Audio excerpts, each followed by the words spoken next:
मैत्रीमध्ये क्वांटिटीपेक्षा क्वालिटी महत्वाची असते, तरच ती मैत्री निरंतर टिकते।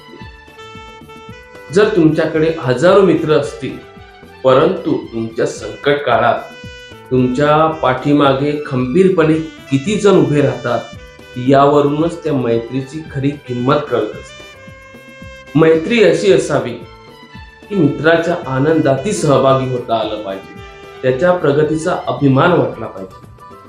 परंतु मित्र जर संकटात आहे हे कळताच निमंत्रणाची वाट न पाहता धावत जाऊन त्याच्या पाठीमागे उभं राहता आलं पाहिजे। ती मैत्री ही शब्दांपेक्षा कृतीतून दिसली पाहिजे।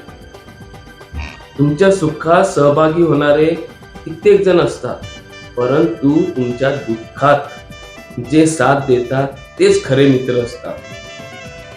म्हणून मैत्रीमध्ये संख्येपेक्षा गुणवत्तेला महत्त्व असतं, त्यामुळेच ती निरंतर टिकून राहते। तुम्हाला काय वाटतं?